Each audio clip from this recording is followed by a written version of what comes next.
Last class हम बात कर रहे थे रिफ्रैक्शन ऑफ लाइट, और रिफ्रैक्शन ऑफ लाइट में हमने क्या पढ़ा था? रिफ्रैक्शन ऑफ लाइट क्या है? Is the phenomena of bending of light from its path when light move from one medium to other medium. यानी जब आपकी लाइट किसी एक मीडियम से दूसरे मीडियम में जब जाती है तो अपने पाथ से डेविएट हो जाती है, ठीक है। उसी को हम क्या कहते हैं? रिफ्रैक्शन कहते हैं। यानी ये लाइट थी, इसको जाना सीधा चाहिए था इस तरीके से सीधा, लेकिन ये डेविएट हो गया। वो डेविएट इस तरफ भी हो सकती है और इस तरफ भी हो सकती है। तो ये अब आज मैं आपको बताता हूँ कि कब इस तरफ बेंड होगी यानी टुवर्ड्स नॉर्मल होगी और कब अवे फ्रॉम नॉर्मल होगी, ठीक है। तो ये आज मैं आपको समझाता हूँ। तो लास्ट क्लास अगर आपको याद हो, मैंने आपको दो मीडियम भी बताए थे। हमने बात की थी मीडियम दो टाइप के हो सकते हैं, रेयर मीडियम और डेंसर मीडियम, और मैंने उनकी प्रॉपर्टी भी आपको बताई थी रेयर मीडियम और डेंसर मीडियम की।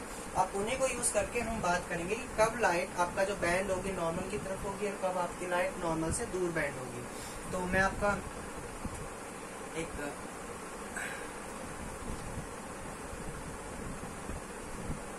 तो हम दो कंडीशन ले रहे हैं। एक कंडीशन क्या है? लाइट जो जा रही है वो कहाँ से जा रही है? रेयर टू डेंसर जा रही है, ठीक है।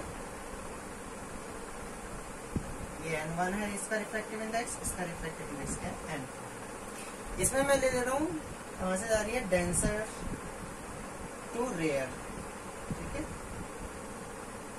यानी N1 यहाँ डेंसर है, N2 कैसा है आपका? कोई दिक्कत नहीं। ये आपकी है इंसिडेंट लाइट। अब इसको इस तरीके से जाना तो ये था, ऐसे था, लेकिन ये आपका क्या है? Angle of incidence. ये तो आपको पता ही है, नॉर्मल है आपका। अब इस केस में लाइट ये बैंड तो होगी अब, लेकिन बैंड इस तरफ होगी, टुवर्ड्स द नॉर्मल होगी, अवे फ्रॉम नॉर्मल होगी। ये हमें कैसे पता चलेगा? तो इसके लिए अब हम बात करते हैं स्नेल्स लॉ। अगर आपने याद हो क्या पढ़ा था स्नेल्स लॉ के according? Sine I upon sine R is equal to refractive index. Refractive index अब जा कहां से रहे हैं? मीडियम, ये मैंने मान लिया 1 और ये क्या आपका 2। तो आप जा रहे हैं 1 से 2 में, तो रिफ्रैक्टिव इंडेक्स क्या होगा? ये यानी refractive index of medium 2 with respect to 1। हम जिसमें अब रे जा रही है रिफ्रैक्ट होके, तो हम उसके रिस्पेक्ट में बात करते हैं। उसका रिफ्रैक्टिव इंडेक्स, उसका मीडियम की बात करेंगे किसके रिस्पेक्ट में? जहां से आई थी। तो अब मैं निकाल रहा हूँ ये क्या है? रिफ्रैक्टिव इंडेक्स सेकेंड वाले का विद रिस्पेक्ट टू फर्स्ट, जिसको हम कैसे लिखते थे? N2 upon N1। कोई दिक्कत तो नहीं है। और इसको आपने और कैसे लिखा था? V1 अपॉन V2, क्योंकि ये इनवर्सली प्रोपोर्शनल होता है, ठीक है। अगर आपको याद हो, अगर यहाँ पर वेलोसिटी लाइट की क्या है? इस वाले मीडियम में V1 और ये क्या है? V2। तो ये कौन सा मीडियम है? रेयर। ये क्या है? डेंसर। तो आपको पता है कि V1 इज ग्रेटर होगा किससे? V2 से, ठीक है। और दूसरा आप क्या कह सकते हैं? N2 जो होगा वो ग्रेटर होगा किससे? N1 से, क्योंकि डेंसर मीडियम का रिफ्रैक्टिव इंडेक्स ज्यादा होता है। तो ये कंडीशन अगर सेटिस्फाई है तो ये कब होगी? अगर हम इस बारे के अकॉर्डिंग देखें, अगर ये ज्यादा है और ये ज्यादा है तो इसका मतलब क्या है? इंसिडेंट एंगल किससे? रिफ्रैक्टेड एंगल से ज्यादा है, ठीक है। आर क्या था? Angle of refraction, angle of refraction, ठीक है। और आई क्या था? Angle of incidence, angle of incidence. तो अगर आई आर से ग्रेटर है तो ये जो लाइट है डेविएट होगी तो किस तरफ होना चाहिए? टुवर्ड्स द नॉर्मल या अवे फ्रॉम द नॉर्मल? तो कैसे होगी? टुवर्ड्स द नॉर्मल, यानी नॉर्मल की तरफ झुक जाएगी। तभी तो ये जो आर होगा वो आई से लेस होगा। कोई दिक्कत तो नहीं है।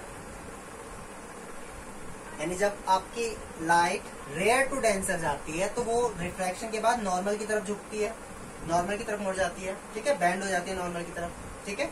और इस केस में जो ये आपका था angle of deflection, deviation, sorry angle of deviation, angle of deviation इस केस में कितना होगा? ये I माइनस आर। ये क्या है? डेल्टा क्या है? एंगल ऑफ डेविएशन, जो डेविएट हो रही है लाइट। अब इस वाले केस पे आ जाते हैं। यहाँ लाइट आ तो रही है, लेकिन मीडियम 1 वाला कौन सा है, डेंसर है, और 2 वाला कैसा है, रेयर है। ये अगेन आपकी इंसिडेंट लाइट है। कितना एंगल बना रही है ये आपकी, आई। हम लिख देते हैं ठीक है आपकी इंसिडेंट लाइट। ये कौन सी लाइट थी आपकी, रिफ्रैक्टेड लाइट। ठीक है, लाइट या रे, ठीक है, इंसिडेंट रे एंड रिफ्रैक्टेड रे।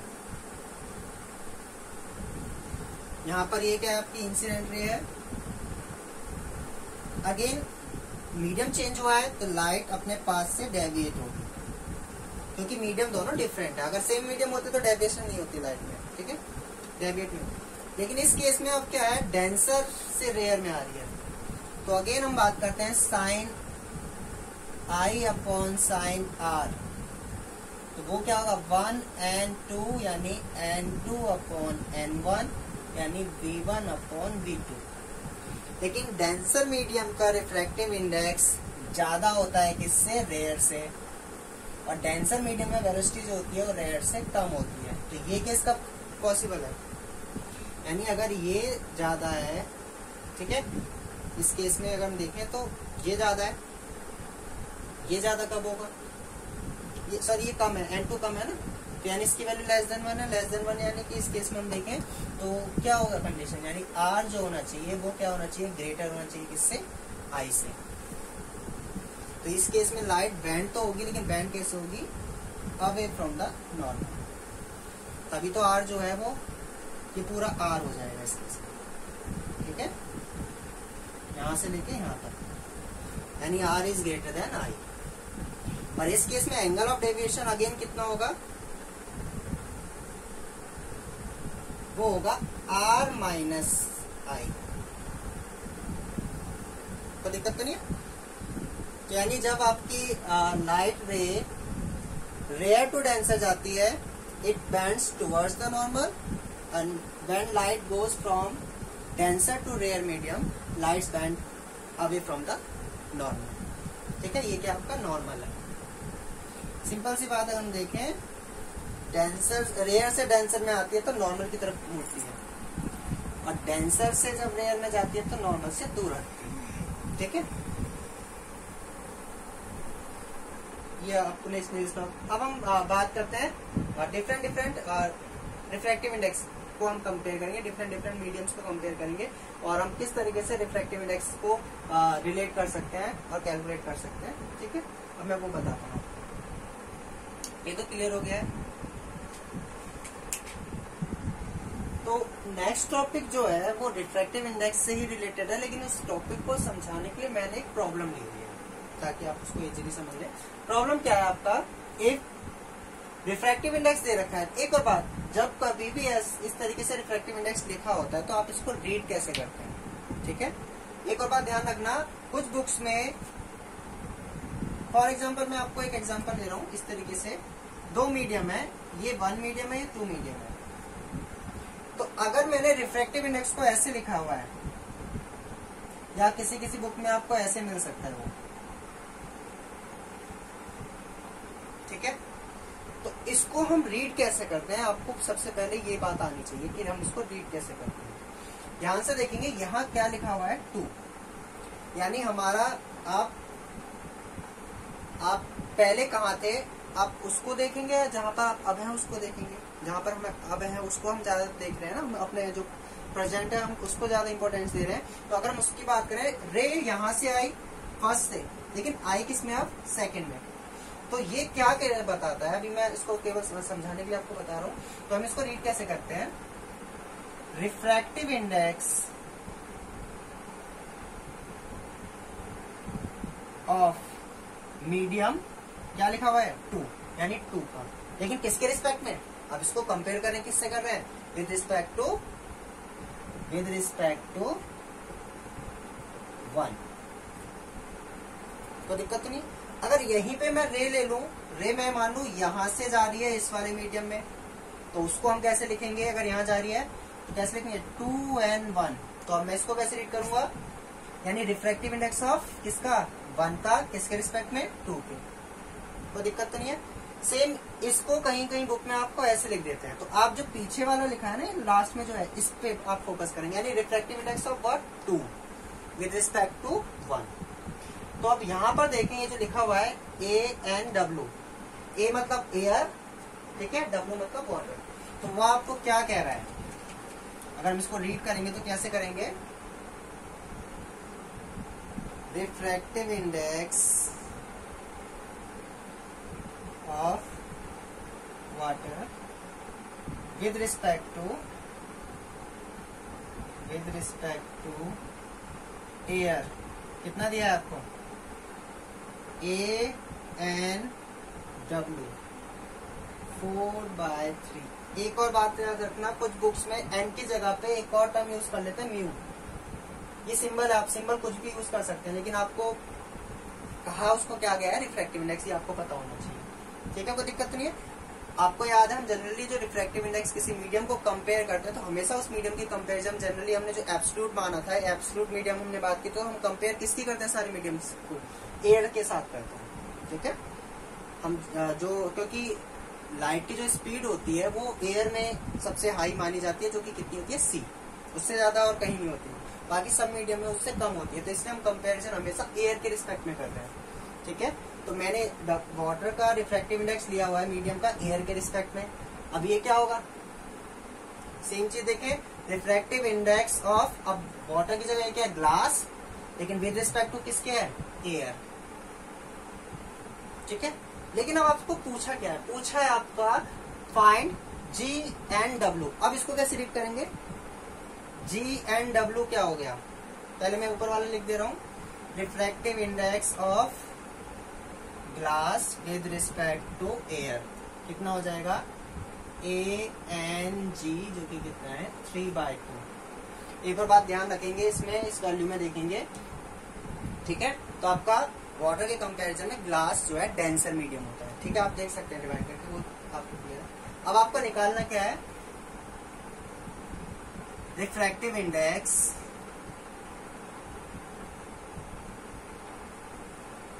ऑफ, मैं ये वाला बता रहा हूं पहले, तो ग्लास में क्या लिखा है, वाटर, तो यानी किसका निकालना है, वाटर विद रिस्पेक्ट टू किसके निकालना है, ग्लास। तो अब हम ये कैसे फाइंड करेंगे, GNW।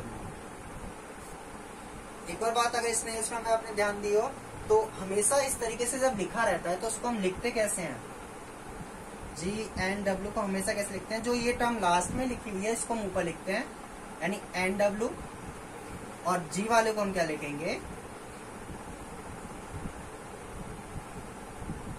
यानी refractive index of water, refractive index of glass, लेकिन किसके रिस्पेक्ट में, तो हम किसी भी मीडियम का जो रिफ्रैक्टिव इंडेक्स है उसको कंपेयर हमेशा एयर के रिस्पेक्ट में करते हैं। तो अगर मैं यहाँ पर ऊपर नीचे अगर मैं मल्टीप्लाई कर दूं NA से, तो कोई फर्क पड़ेगा, NA मतलब रिफ्रैक्टिव इंडेक्स ऑफ एयर, और आपको पता है रिफ्रैक्टिव इंडेक्स ऑफ एयर कितना होता है, 1, ठीक है। तो अगर मैं अब इसको लिखूं तो मैं इसको कैसे लिख सकता हूं,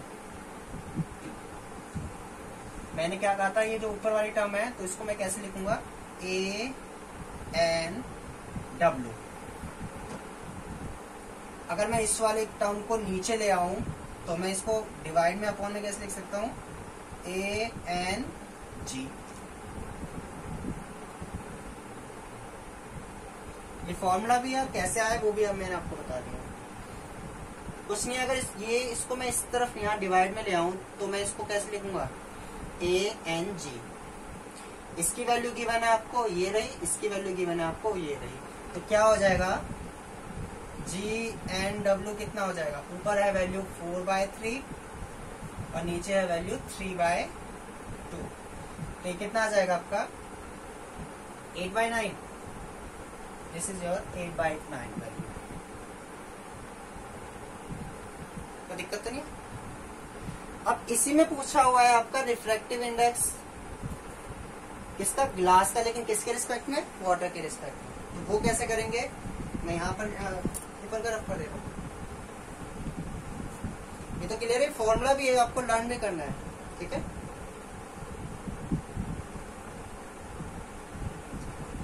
ये बनाया कैसे हमने वो भी आपको पता है। अब मैं इसी में दूसरा वाला बता दे रहा हूं।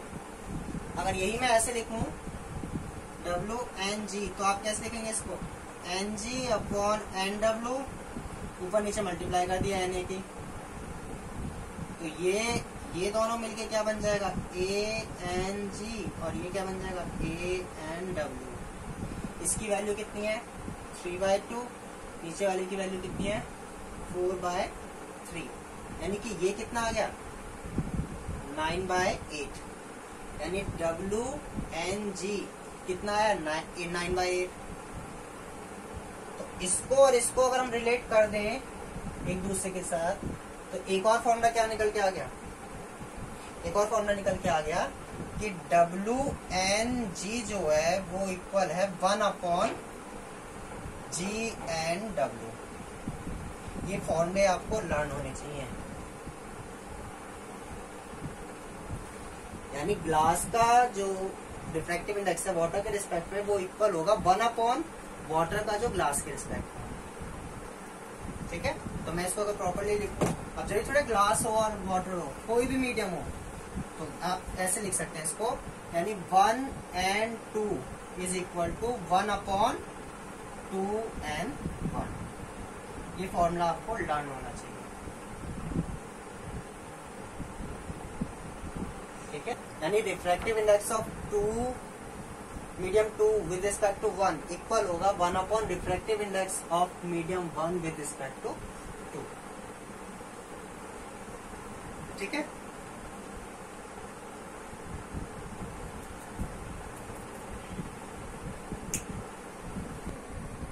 तो नेक्स्ट टॉपिक है आपका refraction of a light through a glass slab, यानी मीडियम आपने लिया है ग्लास स्लैब, ठीक है। तो कुछ नहीं, आपका हमने दो मीडियम लिए हैं। फॉर एग्जांपल यहाँ पर एयर है, यहाँ पर ग्लास है, तो रे क्या है, ये इंसिडेंट रे है। जैसे ही इंसिडेंट रे रेयर से डेंसर में जाएगी, रेयर मीडियम हमने कौन सा लिया, एयर, तो नॉर्मल की तरफ बेंड हो जाती है, ठीक है।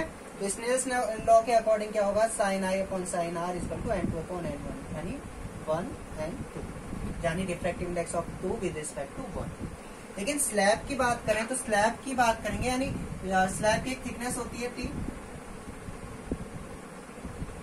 इस तरीके के हम मान लें ना, यहाँ से लाइट आई और इससे पार निकल लिया, तो ऊपर भी एयर है नीचे भी एयर है। मैंने नीचे कुछ भी मीडियम हो सकता है, अभी मैं आपका सिंपल मीडियम एयर लेके समझा रहा हूँ। यानी यहाँ पर भी मीडियम फिर से हमने क्या ले लिया, एयर, यानी मीडियम 1 दोबारा से आ गया।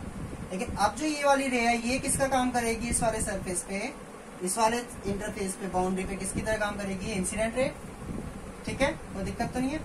तो जैसी वो रे बाहर आएगी तो वो नॉर्मल से क्या होगी, दूर जाएगी, क्योंकि डेंसर से रेयर में आ रही है, कोई दिक्कत तो नहीं है। लेकिन ये जो एंगल होता है, अगर हम देखें ऑल्टरनेट एंगल देखें, तो ये आर है, तो ये भी कितना होगा, आर, ठीक है। और एक प्रिंसिपल होता है, मैंने वो आपको अभी बताया नहीं है, प्रिंसिपल ऑफ रिवर्सिबिलिटी। वो क्या कहता है कि अगर आपका रे अपना पाथ को रिवर्स करे तो वो जिस पाथ से आती है उसी पाथ से वापस जाएगी। यानी अगर ये इस तरीके से इधर आएगी, अगर मैं इसको रिवर्स में लूं तो उसी पाथ से, यानी ऐसे जाएगी। यानी ये अगर इंसिडेंट एंगल आई है तो ये भी कितना होगा, आई ही होगा, ठीक है। और इस केस में आपका क्या है, 1 and 2, ठीक है। अगर मैं इधर से देखूं, इधर से रे अगर ऐसे जाए तो अगेन मैंने आपको ऊपर भी लिखवाया हुआ है, 1 and 2 इक्वल किसके होगा, 2 and 1, या सिंपल लैंग्वेज में कह सकते हैं 1 and 2, 2 and 1 का मल्टीप्लाई हमेशा कितना होता है, 1 होता है।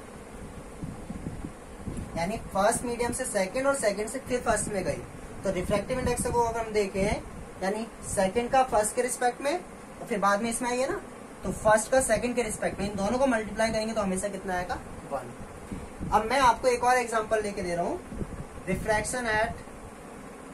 रिफ्रैक्शन थ्रू मल्टीपल मीडियम, ठीक है। अलग अलग मीडियम के लिए मैं आपको सिंपल सा समझा दे रहा हूं। तो मैंने अलग अलग मीडियम ले लिया है, एक ये मीडियम हो गया, इसकी थिकनेस कुछ होगी, एक ये मीडियम ले लो, ठीक है। ये मीडियम 1 मान लिया, ये मैंने 2 मान लिया, ये मैंने 3 मान लिया। ये ग्लास भी हो सकता है, वाटर भी हो सकता है, ये ग्लास हो सकता है, वाटर कुछ भी हो सकता है, यानी एयर से ग्लास, ग्लास से वाटर, या वाटर से ग्लास, ग्लास से एयर, कुछ भी हो सकता है। तो हमने 3 मीडियम ले लिया, मीडियम 1, 2 एंड 3, और ये मीडियम अगेन मैंने 1 की तरह लिया हुआ है। तो लाइट इंसिडेंट होगी इस वाले पे सबसे पहले, तो इस पे नॉर्मल खींचेंगे तो ये कौन सा एंगल है, इंसिडेंट। ठीक है, मैंने ये मान लिया ये क्या है, रेयर है, ये फिर डेंसर, डेंसर इस तरीके से हमने ले लिया। ठीक है, एग्जांपल हम केवल समझ रहे हैं। तो इसका रिफ्रैक्टिव इंडेक्स मैंने लिया है N1, इसका लिया है N2, इसका लिया मैंने N3। तो अगर मैं इन दोनों में कंपेयर करूंगा तो आपको पता है कि रेयर और डेंसर के अकॉर्डिंग ये चेंज होगा। ठीक है, तो इस तरीके से हमने R मान लिया। अब ये R जो है ये इस वाले पे इंसिडेंट होगी, तो किस एंगल से होगी, R से ही। ठीक है, इसको फिर इस तरीके से ले लिया, और आपको पता है ये जब बाहर निकलेगी तो जो एंगल ये था उसी एंगल से बाहर निकलेगी। मैं इसको थोड़ा और बड़ा बना देता हूँ, ये आप आगे जाके और डिटेल में पढ़ेंगे। मैं आपको केवल फॉर्मूला, हाँ, क्योंकि आपके में केवल अभी फॉर्मूला ही है। ठीक है, तो ये आपका कुछ भी एंगल हो, ठीक है, मैंने ये आपका ले लिया है। तो इस वाली कंडीशन में क्या याद रखना, 1 and 2, 2 and 3 and 3 and 1 हमेशा कितना होगा, इक्वल टू 1। यानी refractive index of second with respect to 1, और refractive index of third with respect to 2, and refractive index of 1 with respect to 3, इन तीनों का मल्टीप्लाई हमेशा कितना होगा, 1। ठीक है, इसको आप आगे डिटेल में पढ़ेंगे, लेकिन मैंने आपको सिंपल सा फॉर्मूला समझा दिया है। ठीक है, क्योंकि आपके में फॉर्मूला ही है केवल।